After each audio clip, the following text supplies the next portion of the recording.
हिंद दोस्तों, welcome to dream से बगाइए। एक बार हमारा क्लास टाइमिंग देख लीजिए। ये हमारी क्लास टाइमिंग है। शाम को 6 बजे जो है हिंदी और इसके अलावा टीचिंग लर्निंग एनवायरनमेंट की क्लास, साथ ही साथ इंग्लिश की क्लास भी चलती है, जिसमें हम लोग वीक में 3 days Hindi, 2 days teaching learning environment और एक दिन जो है इंग्लिश यहाँ पर कवर करते हैं। और जीके जीएस की क्लास डेली शाम को 7 बजे चलती है ना। देखिए, आज से हम लोग एक नई चीज़ की शुरुआत करने के लिए जा रहे हैं। वो नई चीज़ क्या है ना, सबसे पहले देख लीजिए, ये हमारा ऐप है ड्रीम सेवक आईएएस का। प्ले स्टोर पर आप ड्रीम सेवक आईएएस जो चैनल का नाम है उसकी करेक्ट स्पेलिंग लिखोगे तो ये ऐप आपको मिल जाएगी। और ये ऐप जो है काफ़ी यूजफुल है, मैं कहूँ बिल्कुल कंपलसरी ऐप है अगर आप बिहार बीएड की तैयारी करने जा रहे हो 2022 में, है ना। 2022 में या 2023 में आप कभी भी बिहार बीएड की एग्जामिनेशन दोगे तो आपके लिए ये ऐप मस्ट है, क्योंकि इस ऐप पर आपको फ्री स्टडी मटेरियल और फ्री टेस्ट यहाँ पर देखने को मिलते हैं। इसके अलावा आप डायरेक्ट ट्यूटर से चैट कर सकते हैं। आपने कोर्स को परचेज किया है तब भी चैट कर सकते हैं, नहीं किया है तब भी आप चैट के सेक्शन से क्वेश्चंस को पूछ सकते हैं और वहां पर आपको रिप्लाई देखने को मिलेगा। इसके अलावा बिहार बीएड का हम लोगों ने कोर्स भी लॉन्च किया है टॉपर बैच के नाम से, तो उस पर ऑलरेडी जो है लगभग 300 से ज़्यादा बच्चों ने उसको ज्वाइन कर लिया है। अगर आप इसको ज्वाइन करना चाहते हैं तो अभी और इसी वक्त ज्वाइन कर लें। आपको ये कोर्स जो है 2499 का कोर्स है और अभी जो है आपको 999 में मिल जाएगा। 60% डिस्काउंट के साथ ये कोर्स अवेलेबल होगा। क्लासेस 1 अप्रैल से स्टार्ट होगी, तो अभी तक कोई पढ़ाई आपकी मिस नहीं हुई है, जल्दी से आप अभी और इसी वक्त ज्वाइन कर लें। देखिए, क्या आज हम लोग शुरू करने के लिए जा रहे हैं नई चीज़। आज हम लोग जो है आज से क्या करने वाले हैं, आज से हम लोग जो है पिछले लास्ट 5 ईयर्स के पेपर को हम लोग यहाँ पर सॉल्व करेंगे। लास्ट 5 ईयर्स को की पेपर को जल्द ही आप फॉर्म आने वाली है, तो आप लोगों के लिए काफ़ी इंपॉर्टेंट हो जाता है कि लास्ट 5 ईयर्स के पेपर आप देख लो, सो दैट उसी तरह से आप तैयारी कर सको, है ना। और जो हमारी एक्सपर्ट टीम है जो ऐप पर पढ़ा रही है, उन्होंने लास्ट 10 ईयर्स के पेपर को पूरी तरह से खंगाल लिया है और उनको जो है लास्ट 5 ईयर्स का टीचिंग एक्सपीरियंस है बिहार बीएड को लेकर के, उसकी इंट्रांस को लेकर के, चाहे दूसरे इंट्रांस हो, चाहे वो बीपीएससी हो, आपका बीएसएससी की एग्जामिनेशन हो, रेलवे, बैंक, एसएससी, सभी में ये लोग जो हमारे ट्यूटर हैं वो लगातार क्लासेस करवाते हैं। तो इनको जो है अगर आप ऐप पर परचेज करना चाहते हैं तो बहुत अच्छी बात है, अन्यथा आप यहाँ से जो है 5 ईयर्स की जो हम लोग सीरीज स्टार्ट किए हैं इसको आप लोग देखें। चलिए पहले क्वेश्चन पर आ जाते हैं। ये क्वेश्चन जो है 2022-20 का हमने टीचिंग लर्निंग एनवायरनमेंट का इससे पहले भी चैनल पर करवाया था, लेकिन 2022 वालों बच्चों के लिए ये मस्ट है, उनका रिवीजन भी हो जाएगा जो पहले देख रखे हैं। चलिए शुरुआत करते हैं। किस कक्षा स्तर के लिए प्राथमिक विद्यालय शब्द का प्रयोग किया जाता है? देखिए, अगर आप एक टीचर हैं तो आपको एटलीस्ट ये आंसर तो आना चाहिए कि प्राथमिक विद्यालय जो है हम लोग किस स्तर के लिए इस्तेमाल करते हैं। देखिए, आप हमेशा प्राथमिक का मतलब जो है क्या समझते हैं, 5 क्लास, यही समझते हैं ना कि 5 क्लास तक होगा तो वो प्राइमरी हो गया। नहीं, ऐसा नहीं है। देखिए, प्राथमिक विद्यालय जो है वो 1 to 8 के अंदर में आता है हमारा। अब देखिए 1 to 8 में 2 कैटेगरीज है, मैं थोड़ा सा इसको एक्सप्लेन कर देता हूँ। आपने प्राइमरी के अंदर में 2 प्राइमरी है, एक है लोअर प्राइमरी, एक है हमारा अपर प्राइमरी। लोअर प्राइमरी में आपका आ जाता है 1 से लेके 5 तक, और अपर प्राइमरी में कहाँ से आता है 1 से ये 5 से लेकर के यानी ऊपर की तरफ 6, 7, 8, ये सारी चीज़ें जो है 6 to 8 आप इसको कह सकते हो। 6 to 8 जो है वो हमारा किस में आता है, अपर प्राइमरी के अंदर में आता है। तो याद रखिएगा कि प्राथमिक विद्यालय जो है वो शब्द का इस्तेमाल जब भी हम लोग करते हैं तो 1 से लेकर के 8 तक करते हैं। आगे चलते हैं नेक्स्ट क्वेश्चन पर। ये 2020 में टीचिंग लर्निंग एनवायरनमेंट में पूछा गया सवाल है। विद्यालय में शिक्षण अधिगम का वातावरण जो है उससे पूछा गया सवाल है। क्वेश्चन है, विद्यार्थियों को कोई संप्रदाय पढ़ाने का सबसे अच्छा तरीका यह डैश की तरफ पढ़ाना है। विद्यार्थी को जो पढ़ाते हैं हम लोग कैसे पढ़ाना चाहिए, कठिन से सरल, ज्ञात से अज्ञात, अज्ञात से ज्ञात या फिर अमृत से मृत्यु। देखिए, विद्यार्थी को ज्ञात से अज्ञात की ओर पढ़ाना चाहिए। जो चीज़ वो जानते हैं अगर उसको आप पढ़ाएंगे तो विद्यार्थी के अंदर कॉन्फिडेंस आएगा। इससे पहले भी मैंने ये क्वेश्चन 2020 वाला करवाया था तो उसमें भी बताया था। चूंकि ये हमारा सीरीज़ है जिसमें हम लास्ट 5 ईयर्स क्वेश्चन को अगले हम 10 दिनों में करने के लिए जा रहे हैं हर एक सेक्शन का, तो ये चीज़ें जो है काफ़ी यूजफुल रहेगा और आगे अगले 10 दिन तक आप क्लास मिस नहीं करना यूट्यूब पर। अगर आप लोग अभी सब्सक्राइब नहीं किए हो, नए हो, तो चैनल को सब्सक्राइब कर लें सो दैट अगली जो वीडियो आएगी वो आप तक पहुंच सके। नीचे रेड कलर की सब्सक्राइब बटन होगी, उसको दबाते ही एक घंटी आएगी, उस पर ऑल का ऑप्शन जरूर चुन लें। चलते हैं हम लोग आगे नेक्स्ट क्वेश्चन पर। क्वेश्चन देख लीजिए, भारत में माध्यमिक शिक्षा की अवधि कितनी है, कितने वर्ष की है, ये चीज़ें आपको बतानी है 98 में। देखिए, भारत में जो माध्यमिक वर्ष की अवधि है वो कितने वर्ष तक है, 4 वर्ष तक है ना। इस चीज़ को आप याद रखिएगा। कैसे 4 वर्ष तक है, देखिए सामान्यतः क्या होता है, हम लोग 9 से 12 तक जो है टोटली इसमें माध्यमिक शिक्षा दी जाती है। कितने कितने तक, 9 से लेकर के 12 तक। तो कितने साल हो गए यहाँ पर आपके, है ना। तो बेसिकली यहाँ पर जो है हमारा 9, 10, 11, 12 ये आपके जो है कितने हो गए, 4 ईयर्स तो हो गए, 4 साल तक यहाँ पर हो गए, है ना। अब देखिए इसमें भी दो कैटेगरी है हमारा, 9 और 10, ये दोनों अगर आएगा तो क्या कहलाएगा, यहाँ पर हमारा सेकेंडरी कहलाएगा, है ना। 9 और 10 यहाँ पर मैं अलग कर देता हूँ, 9 + 10 ये सब जो है सेकेंडरी में आ जाते हैं, सेकेंडरी में आ जाते हैं, ठीक है, माध्यमिक में आते हैं। एक होता है उच्चतर माध्यमिक जिसको बोलते हैं 11 एंड 12, ये दो चीज़ जब है तो इसको हम लोग बोलते हैं क्या, सीनियर सेकेंडरी। आप देखोगे अपने 12th के मार्कशीट में वहाँ पर लिखा होगा सीनियर सेकेंडरी लिखा होगा, है ना। 9 और 10 में लिखा होगा माध्यमिक या फिर सेकेंडरी लिखा होगा। तो भारत में माध्यमिक शिक्षा जो है वो 4 वर्षों की होती है और माध्यमिक शिक्षा को 2 भाग में बांटा गया है, एक सेकेंडरी, दूसरा सीनियर सेकेंडरी। सेकेंडरी के अंदर में 9, 10 आता है, सीनियर सेकेंडरी के अंदर में 11 एंड 12 आता है। आई होप कि आपका क्लियर हो गया होगा। नेक्स्ट क्वेश्चन पर चलते हैं। अगला क्वेश्चन है हमारा, विद्यार्थियों में विद्यार्थी अनुशासनहीनता का सर्वाधिक प्रबल कारण क्या है। देखिए अक्सर विद्यालय में आप देखते होंगे, ये सबसे बड़ा कारण है ये विद्यालय के अंदर में, क्योंकि मैं भी विद्यालय के अंदर में जो है लास्ट 5 ईयर्स से पढ़ा रहा हूँ, है ना, सीनियर सेक्शन को देख रहा हूँ, तो वहाँ पर मैं एक चीज़ ऑब्जर्व कर रहा हूँ कि विद्यार्थियों में अनुशासनहीनता काफ़ी ज़्यादा बढ़ गई है। हमारे टाइम में जब हम लोग स्कूल में थे 2004-2005 के पीरियड में, तो उस समय जो है ना, आपका भी पीरियड वही रहा होगा, ऑलमोस्ट आप बीएड कर रहे हैं, तो उस समय के पीरियड में आपने देखा होगा इतनी अनुशासनहीनता नहीं थी। तो अभी अनुशासनहीनता बढ़ गई है। तो आपको यही पूछा जा रहा है क्या कारण है कि अनुशासनहीनता विद्यार्थियों के अंदर में काफ़ी ज़्यादा बढ़ गया है। तो देखिए यहाँ ऑप्शन है, शिक्षकों को की अनुपस्थिति, है ना, शिक्षक अनुपस्थित रहते हैं इसलिए अनुशासनहीनता बढ़ गई। ठीक है, इसको हम एक कारण मान सकते हैं, शिक्षक कम आते हैं, लेकिन अगला प्रबल कारण को हम लोग यहाँ पर पहचानेंगे और स्ट्रॉन्ग रीजन कौन सा है। विद्यार्थियों की अनुपस्थिति, विद्यार्थी अनुपस्थित रहते हैं इसलिए अनुशासनहीन हो गए हैं, ये भी थोड़ा बहुत मायने रखता है कि रेगुलर रहेगा तो वो थोड़ी सी जो है कहीं ना कहीं डर रहती है उसमें, पढ़ाई में वो संलग्न रहता है, तो आगे पढ़ते हैं हम लोग। कोर्स का पूरा ना होना, तो कोर्स का पूरा होना से नहीं होना से मुझे नहीं लगता कि कोई ज़्यादा मतलब है। विद्यार्थियों को क्रियाओं में संलग्न ना कर पाना, विद्यार्थी जो है वो विद्यालय में, अगर यहाँ पर देखिए यहाँ पर क्वेश्चन है विद्यालयों में विद्यार्थी अनुशासनहीनता का सर्वाधिक प्रबल कारण क्या है, तो कहीं ना कहीं टीचर उसको जो है क्रियाओं में संलग्न नहीं कर पाते हैं। जो क्रियाओं में संलग्न करने का ये मतलब नहीं आप कल टीचर बनोगे तो भर के होमवर्क दे दोगे, ये मतलब नहीं। सरकार हमेशा होमवर्क के खिलाफ है। जो कमेटी आज तक बनी है शिक्षा के ऊपर, वो कभी भी नहीं कहती है कि विद्यार्थियों पर भर भर के होमवर्क देना चाहिए, विद्यार्थियों पर लोड नहीं देना है ना, उनको आराम आराम से आपको पढ़ाना है। इसीलिए देखते हैं बैग में बुक्स को भी कम किया जा रहा है और होमवर्क पर भी विशेष ध्यान दिया जा रहा है। टीचर जो है अत्यधिक होमवर्क ना दें जिससे बच्चे डिप्रेशन का शिकार ना हो जाए। तो ये चीज़ ध्यान में रखिएगा। कहीं ना कहीं विद्यार्थियों को हम लोग स्कूल में अलग अलग क्रियाओं में जो एक्स्ट्रा करिकुलर एक्टिविटीज़ होती है, सिंगिंग, डांसिंग, ये सारी चीज़ें, या फिर क्लास में जब पढ़ाते हैं तो उनसे साथ साथ प्रैक्टिस करवाना, इन चीज़ों में हम लोग कहीं ना कहीं उसको इन्वॉल्व नहीं कर पाते हैं। यही कारण है कि जब टीचर लेक्चर दे रहा होता है तो विद्यार्थी पीछे बैठ करके गप करता है या फिर बदमाशी करता है। तो विद्यार्थियों को क्रियाओं में संलग्न ना कर पाना जो है अनुशासनहीनता का सर्वाधिक प्रबल कारण है। तो आंसर हो जाएगा यहाँ पर डी नंबर। काफ़ी लंबा मैंने समय लिया आपका, लेकिन थोड़ा सा एक्सप्लेन करना बनता है। एक शिक्षक के लिए सर्वाधिक महत्वपूर्ण क्या है, एक शिक्षक के लिए सबसे ज़्यादा महत्वपूर्ण चीज़ क्या है, इंपॉर्टेंट चीज़ क्या है एक टीचर होने के लिए? विषय वस्तु की दक्षता, है ना। अगर वो टीचर अपने सिलेबस में कमाल का है, अपना जो है जो विषय वस्तु, अगर वो फिजिक्स पढ़ा रहा है तो वो टॉप का फिजिक्स टीचर है, ये चीज़ इंपॉर्टेंट रखता है। या फिर शिक्षण कौशल में दक्षता, जो पढ़ाने का तरीका होता है ना, वे ऑफ टीचिंग, वो उनका ग्रेट है, ये चीज़ इंपॉर्टेंट होना चाहिए।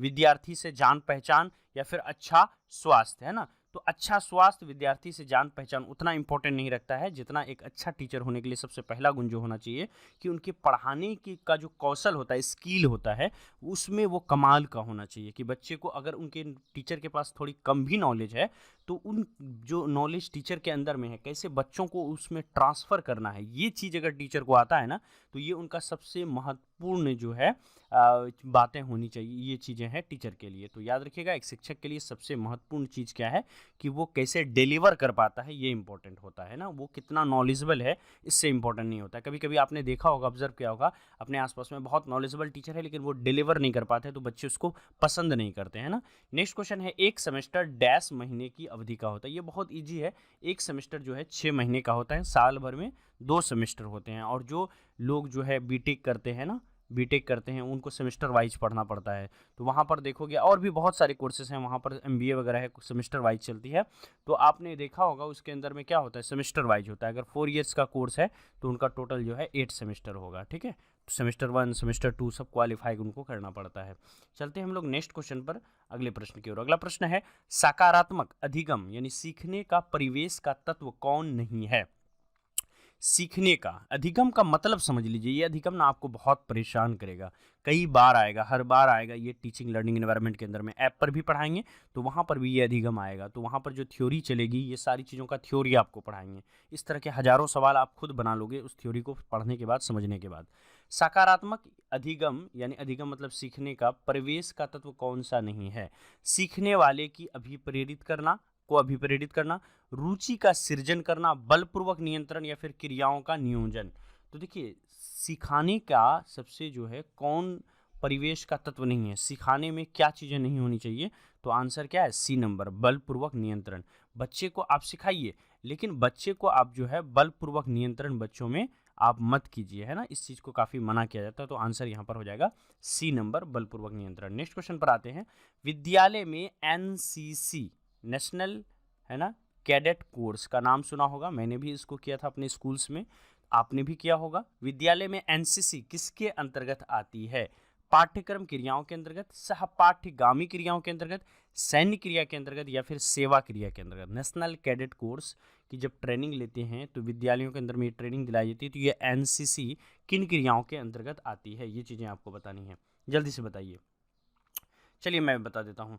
देखिए एनसीसी जो है ये सैन्य क्रियाओं के अंतर्गत में आती है। किस क्रियाओं के अंदर में आती है, सैन्य क्रियाओं के अंतर्गत आती है। ये एक स्वैच्छिक पाठ्यक्रम है, ये आप पर थोपा नहीं जाता, आपकी मर्जी है कि आप एनसीसी का कोर्स करना चाहते हो या नहीं करना चाहते हो। जब आप 9th में जाते हो तब एनसीसी आपको कराया जाता है 8-9 में।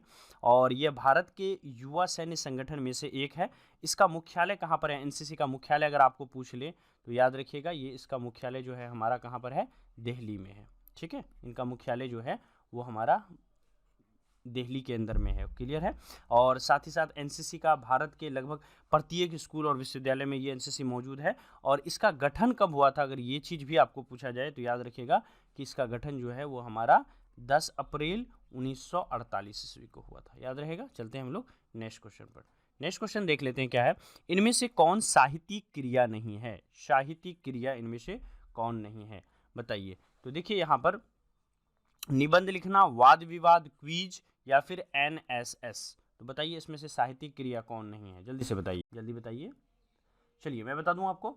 देखिए ये जो है हमारा एनएसएस, ये साहित्यिक क्रिया नहीं है। क्यों नहीं है, क्योंकि देखिए एनएसएस का मतलब क्या होता है, एनएसएस का मतलब होता है नेशनल सर्विस स्कीम। क्या होता है ये हमारा, national service scheme, national service scheme, ठीक है। कहीं ना कहीं ये सेवा से रिलेटेड होता है ना। तो राष्ट्र की जो है युवा शक्ति के लिए, है ना, व्यक्तित्व विकास करने के लिए ये जो है ये कार्यक्रम चलाया जाता है, युवा कार्यक्रम है। और ये खेल मंत्रालय द्वारा जो है हमेशा चलाया जाता है। और इसे पहली बार कब चलाया गया था, 1900, याद रखिएगा कि 1969 में पहली बार इसको चलाया गया था, क्लियर है। चलते हैं हम लोग आगे नेक्स्ट क्वेश्चन पर। नेक्स्ट सवाल हमारा देख लेते हैं क्या है।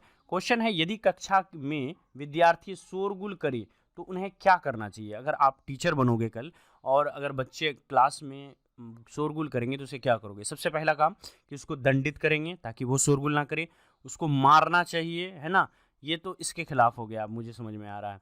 तीसरा नंबर है बाहर भेज देना चाहिए या फिर क्रियाओं में संलग्न करना चाहिए। अभी भी मैंने बताया कि क्रियाओं में संलग्न नहीं करने के कारण बच्चे शोरगुल करते हैं, बच्चे बदमाशी करते हैं, बच्चे जो है उदंड हो जाते हैं। तो आंसर क्या होगा कि क्रियाओं में संलग्न करना चाहिए, ताकि उनको अगर हम कुछ क्लास वर्क देंगे, कुछ उनसे काम करवाएंगे तो वो करके सीखेंगे।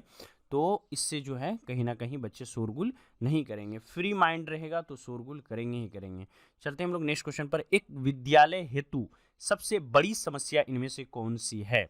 विद्यालय के लिए सबसे बड़ी समस्या, वित्त की कमी होना, अच्छी आधारिक संरचना की कमी होना, अच्छे अध्यापकों की कमी होना या फिर विद्यार्थियों की लगातार कमी होना। बताइए विद्यालय के लिए सबसे बड़ी समस्या कौन सी है।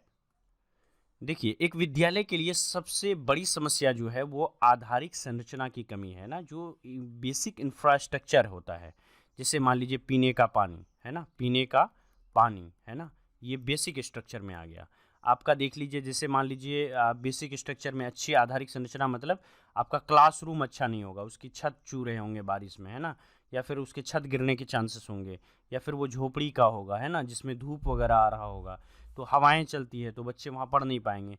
इसके अलावा वॉशरूम का होना, जो बाथरूम है, बाथरूम का होना, वॉशरूम का होना है ना, टॉयलेट वगैरह का कमी होना, बॉयज़ और जेंट्स के लिए अलग अलग टॉयलेट ना होना है ना, तो ये सारी चीज़ें जो है काफ़ी विद्यालय के लिए सबसे बड़ी समस्या है। इसके अलावा भी जैसे पैसे की कमी होना भी एक समस्या है, अच्छे अध्यापकों की कमी भी होना है, विद्यार्थियों की लगातार कमी भी होना है।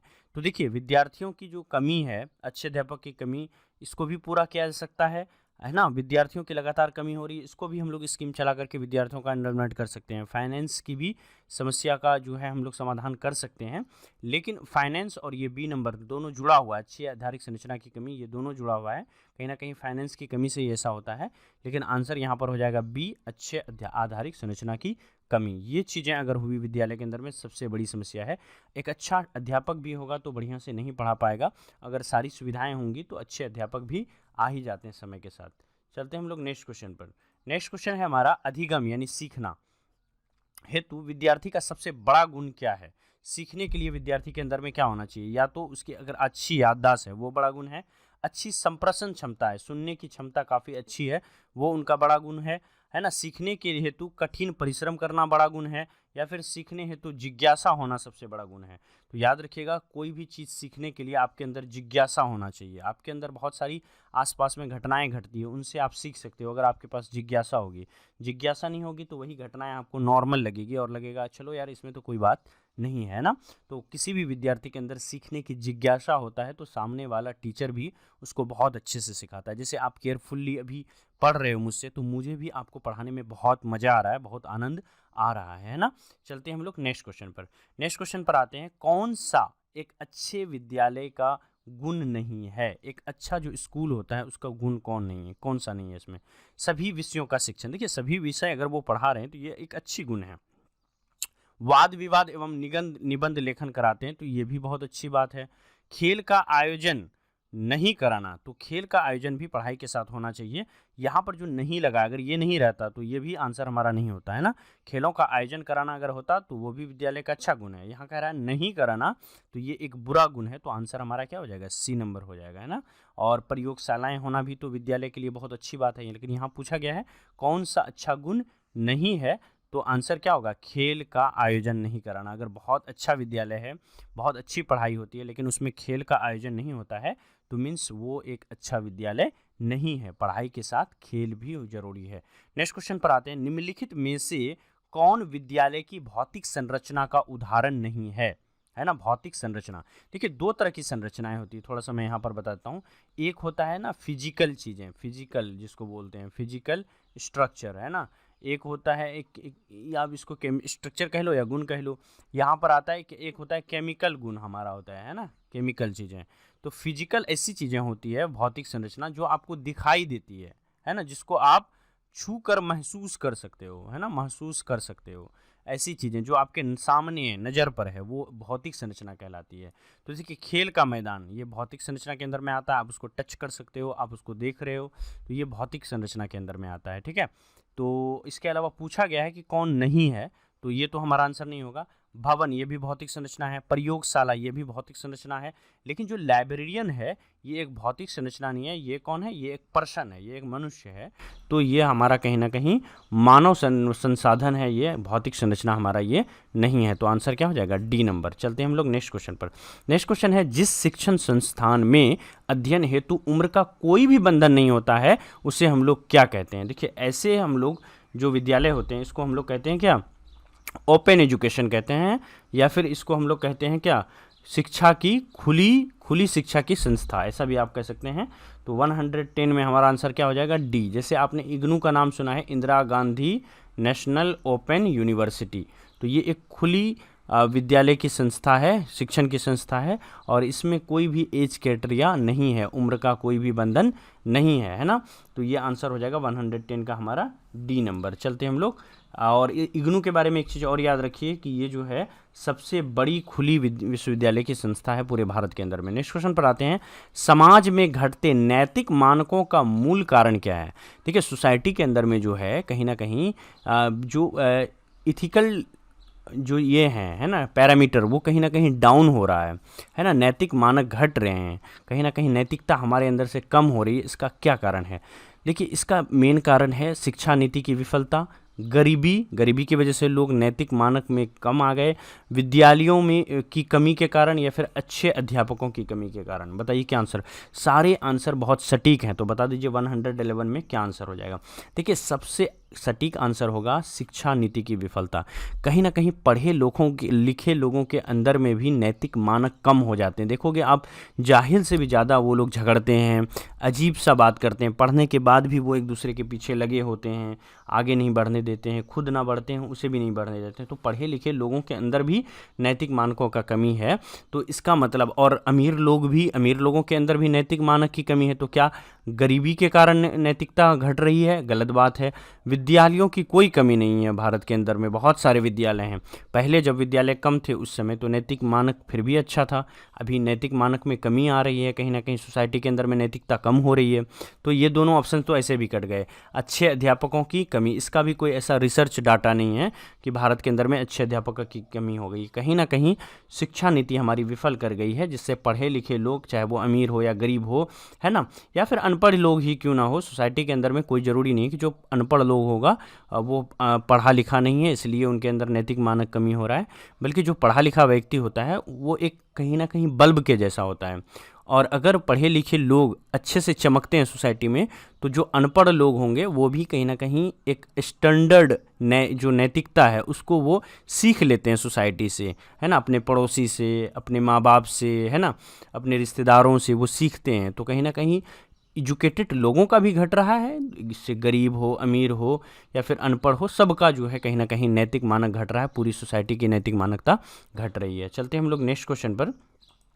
नेक्स्ट क्वेश्चन है, इनमें से कौन 3R का भाग नहीं है? चलिए जल्दी से बता दीजिए, इनमें से कौन 3R का भाग नहीं है?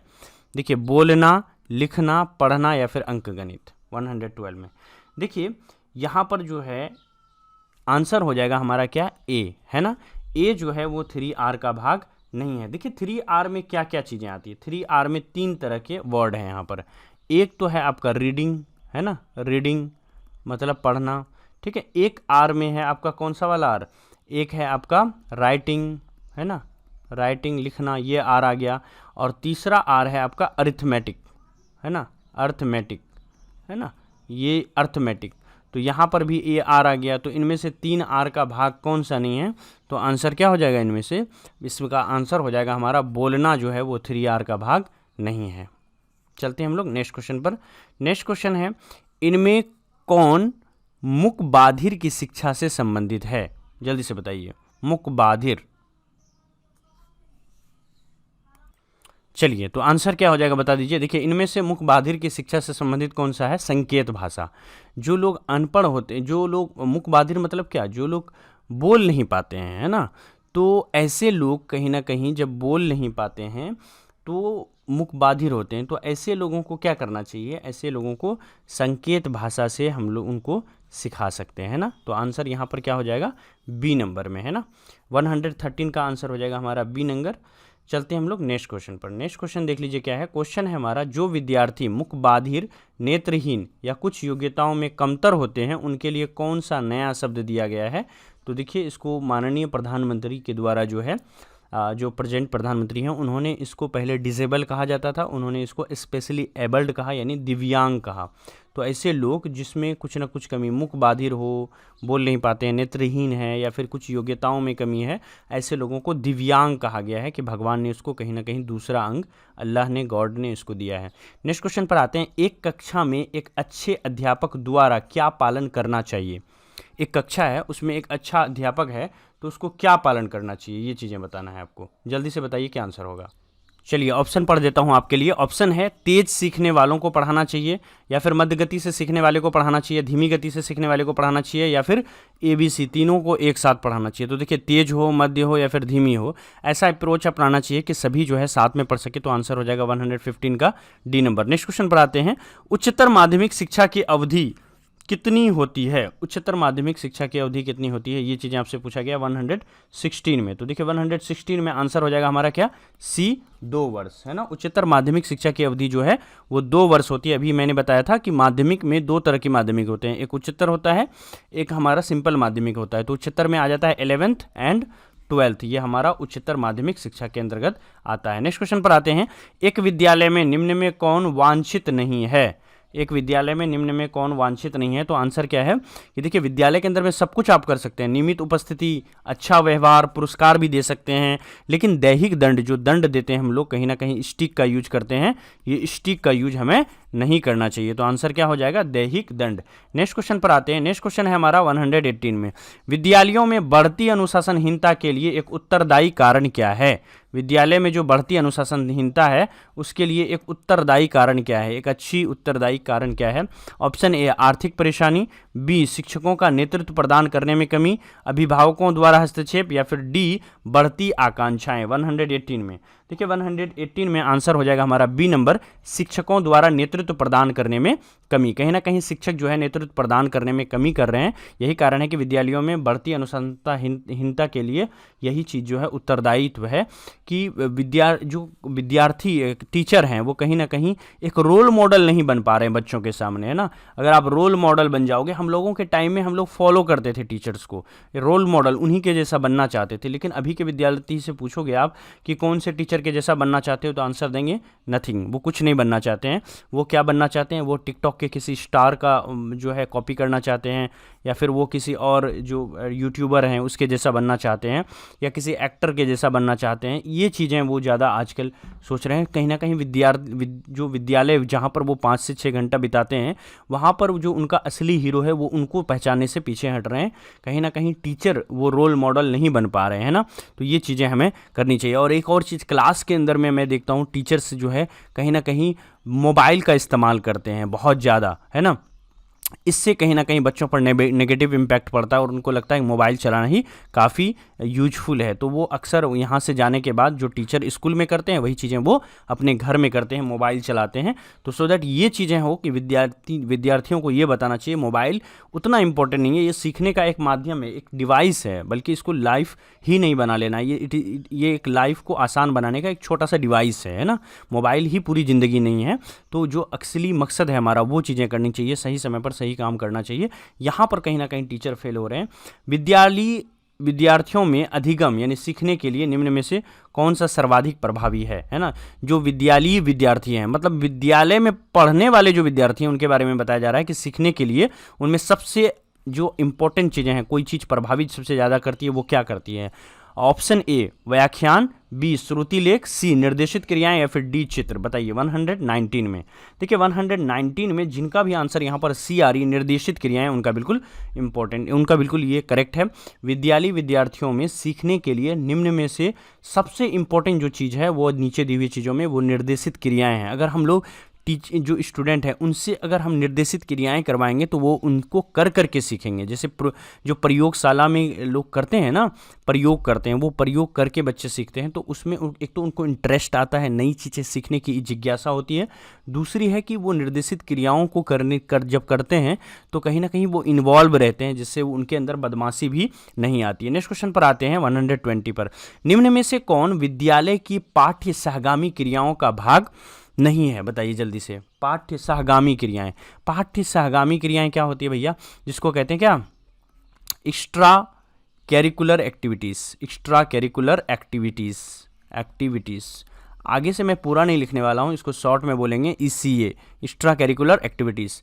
बताइए निम्न में से कौन विद्यालय की ECA का भाग नहीं है, एक्स्ट्रा कैरिकुलर एक्टिविटीज़ का भाग नहीं है? जल्दी से बताइए 120 में। देखिए आंसर हो जाएगा क्या हमारा, देखिए, वाद विवाद प्रतियोगिता ये तो हमारा एक्स्ट्रा करिकुलर एक्टिविटीज़ है। संगीत और गायन एक्स्ट्रा करिकुलर, ड्रामा एक्स्ट्रा करिकुलरिटीज़। लेकिन कक्षा में जो व्याख्या टीचर करते हैं, एक्सप्लेनेशन देते हैं, ये एक्स्ट्रा करिकुलर एक्टिविटीज़ नहीं है, बल्कि ये करिकुलम का पार्ट है ना, ये करिकुलर एक्टिविटीज़ है। तो जो हमारा बुक्स का पार्ट है ना, वो हमारा आता है करिकुलर एक्टिविटीज़ में। और जो बुक्स के बाहर जाके हम चीज़ें सीखते हैं वो एक्स्ट्रा करिकुलर एक्टिविटीज़ होती है। टीचर्स जब व्याख्या करते हैं तो बुक से संबंधित चीज़ों को वो पढ़ा रहे होते हैं, वहाँ से वो व्याख्या करते हैं।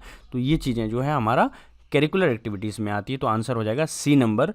कक्षा व्याख्यान जो है ये पाठ्य सहगामी क्रियाओं का भाग नहीं है। तो इस तरह से हम लोगों ने 2020 में टीचिंग लर्निंग एनवायरनमेंट में पूछे गए क्वेश्चंस को हम लोगों ने कर लिया। इसकी पीडीएफ पाने के लिए एक तो जो व्हाट्सएप ग्रुप मेंबर हैं उनको मिल जाएगा। दूसरी बात है कि बहुत सारे क्वेरीज आ रहे हैं व्हाट्सएप ग्रुप के लिए। अब व्हाट्सएप ग्रुप आपको ज्वाइन नहीं करना है, क्योंकि इससे अच्छा प्लेटफॉर्म हमारे पास है, ऐप है, जहां पर हम लोग जो है ऑलमोस्ट 10 घंटे से 12 घंटे कनेक्टेड होंगे, है ना।